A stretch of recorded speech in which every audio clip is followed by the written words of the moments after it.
Class 10th के social science के एक और क्विज वीडियो में आप सभी का एक बार फिर स्वागत है। आज हम लोग आपके क्लास 10th के सोशल साइंस अर्थात कि सामाजिक विज्ञान के एक सेगमेंट है जिसका नाम है इकोनॉमिक्स, अर्थशास्त्र या अर्थव्यवस्था। आपके अर्थव्यवस्था के प्रथम चैप्टर अर्थव्यवस्था एवं इसके विकास के इतिहास से जो महत्वपूर्ण प्रश्न है जो कि हर साल परीक्षाओं में पूछे जाते रहे हैं और जिनके पूछे जाने की संभावना बनी रहती है, उन्हीं 10 सेलेक्टेड प्रश्नों के क्विज के रूप में चर्चा करेंगे। तो चलिए शुरू करते हैं। आज के क्विज के प्रत्येक प्रश्न का आंसर आप देते चलिएगा कमेंट बॉक्स में, और अगर आपको आंसर नहीं मालूम है तो प्रत्येक प्रश्न महत्वपूर्ण है, यहाँ से तमाम प्रश्न आपको परीक्षा में देखने को मिल जाएंगे, तो एक एक प्रश्न को याद करते चलिए। पहला प्रश्न आ रहा है, प्रत्येक प्रश्न का जवाब सोचने के लिए आपको 5 सेकंड का समय मिलेगा, इसी 5 सेकंड में आपको जवाब देना है। तो पहला नंबर प्रश्न आपसे कह रहा है कि निम्न को प्राथमिक क्षेत्र भी कहा जाता है। ऑप्शन ए है सेवा क्षेत्र, ऑप्शन बी है कृषि क्षेत्र, ऑप्शन सी है औद्योगिक क्षेत्र, ऑप्शन डी है इनमें से कोई नहीं। आपका 5 सेकंड समय शुरू होता है अब। तो इस प्रश्न का राइट आंसर हो जाएगा ऑप्शन बी कृषि क्षेत्र। आप पढ़े होंगे कि अर्थव्यवस्था को हम अपने सुविधा के अनुसार 3 क्षेत्रों में बांट के अध्ययन करते हैं। पहला होता है कृषि क्षेत्र जिसे हम प्राथमिक क्षेत्र के नाम से जानते हैं, तो वहीं आपसे पूछा गया था। दूसरा होता है द्वितीयक क्षेत्र जिसे हम औद्योगिक क्षेत्र के नाम से जानते हैं, वहीं पे तीसरा होता है तृतीयक क्षेत्र जिसे हम सेवा क्षेत्र के नाम से भी जानते हैं। तो प्रत्येक कॉन्सेप्ट को क्लियर करते चलिए आगे बढ़ेंगे। दूसरा नंबर प्रश्न का जवाब देने का प्रयास कीजिए। क्वेश्चन नंबर 2 आपसे कह रहा है कि जिस देश की राष्ट्रीय आय अधिक होती है वह देश क्या कहलाता है। आपको बतलाना है कि अगर जिस देश की राष्ट्रीय आय अधिक हो वह क्या कहलाएगा। ऑप्शन ए है अविकसित, ऑप्शन बी है विकसित, और ऑप्शन सी है अर्ध विकसित, और ऑप्शन डी है अल्प विकसित। चलिए आपका समय शुरू हो चुका है, इस प्रश्न का जवाब देने का प्रयास कीजिए। तो इसका राइट आंसर हो जाएगा ऑप्शन बी विकसित। वैसे देश जिनकी राष्ट्रीय आय अर्थात कि नेशनल इनकम ज्यादा हो उसे हम विकसित देश के नाम से जानते हैं, और राष्ट्रीय आय के आधार पे ही हम देश को अलग अलग श्रेणी में रखते हैं, विकसित, अविकसित, अर्ध विकसित, अल्प विकसित। लेकिन यहाँ पे पूछा था जिसका राष्ट्रीय आय अधिक हो तो वैसे देश विकसित देश कहलाते हैं। चलिए आगे बढ़ेंगे। तीसरा नंबर प्रश्न आपसे कह रहा है भारत में योजना आयोग का गठन कब किया गया था। ऑप्शन ए है 15 मार्च 1950, ऑप्शन बी है 15 सितंबर 1950 का, ऑप्शन सी है 15 अक्टूबर 1951, और ऑप्शन डी है इनमें से कोई नहीं। चलिए आपका 5 सेकंड समय शुरू हो चुका है।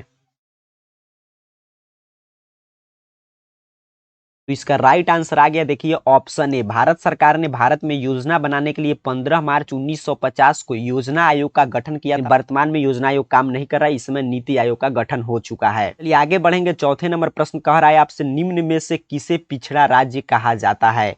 ऑप्शन ए आपके सामने है पंजाब, ऑप्शन बी है केरल, ऑप्शन सी है बिहार, ऑप्शन डी है दिल्ली। चलिए आपका समय शुरू हो चुका है, इसका जवाब देने का प्रयास कीजिए।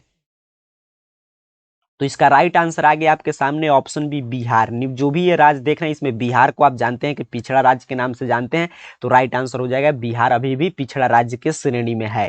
5 नंबर प्रश्न आपके सामने आ रहा है। प्रश्न है इनमें कौन से देश में मिश्रित अर्थव्यवस्था है। आपको बतलाना है ऑप्शन के अनुसार कि किसमें मिश्रित अर्थव्यवस्था है। ऑप्शन ए कह रहा है जापान, ऑप्शन बी है रूस, ऑप्शन सी है भारत, और ऑप्शन डी है अमेरिका। चलिए आपका समय शुरू हो चुका है, इसका जवाब दीजिए।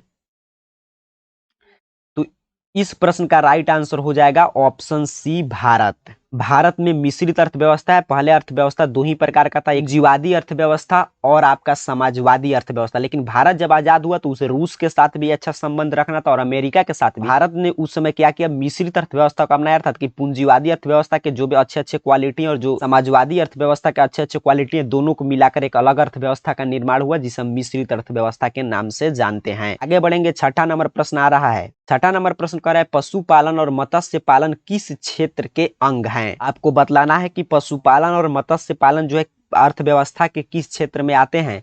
ऑप्शन ए है प्राथमिक क्षेत्र, ऑप्शन बी द्वितीयक क्षेत्र, ऑप्शन सी तृतीयक क्षेत्र, ऑप्शन डी इनमें से कोई नहीं। आपका समय शुरू हो चुका है। तो इसका राइट आंसर हो जाएगा ऑप्शन ए प्राथमिक क्षेत्र। प्राथमिक क्षेत्र को हम लोग कृषि क्षेत्र के नाम से जानते हैं और प्राथमिक क्षेत्र के अंतर्गत आपका कृषि, पशुपालन, मछली पालन, जंगल से वस्तुओं की प्राप्त करना, ये सभी व्यवसाय जो है प्राथमिक क्षेत्र अर्थात कि कृषि क्षेत्र में आते हैं।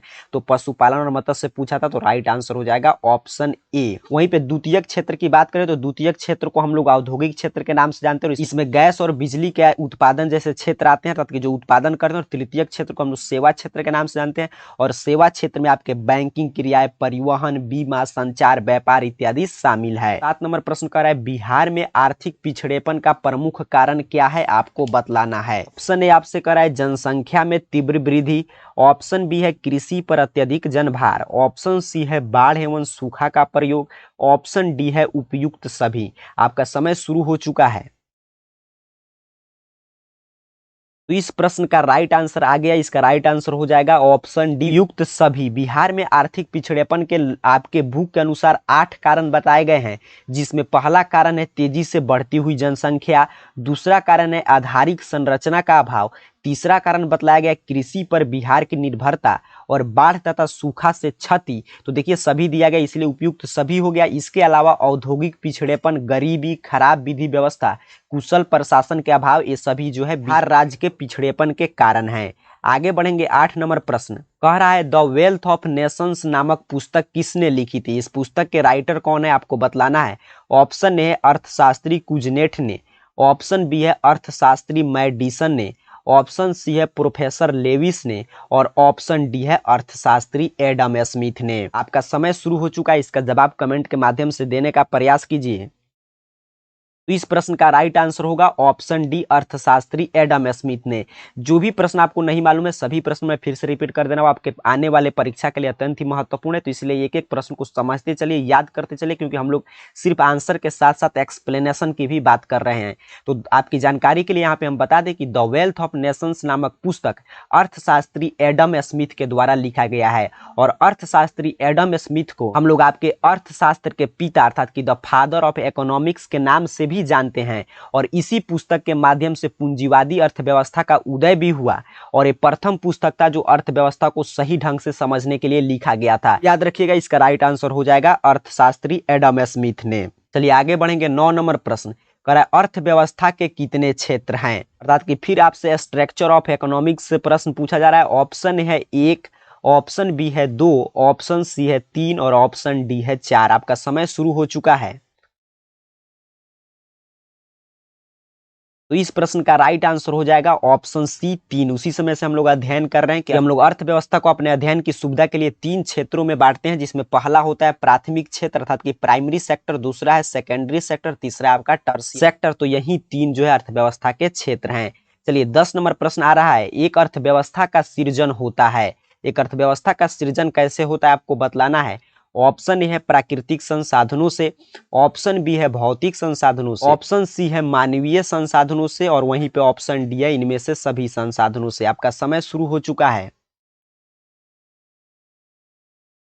तो इसका राइट आंसर हो जाएगा ऑप्शन डी इनमें से सभी संसाधनों से। प्राकृतिक, भौतिक, मानवीय, सामाजिक सभी संसाधनों से मिलकर एक अर्थव्यवस्था का सृजन होता है। आज के क्विज में बस इतना ही था। आप नीचे कमेंट बॉक्स में जरूर बताइएगा कि आपका 10 में से कुल कितना प्रश्न सही हुआ है। उसके साथ साथ इस क्विज के वीडियो को लाइक जरूर कीजिएगा। आप सभी को बहुत बहुत धन्यवाद।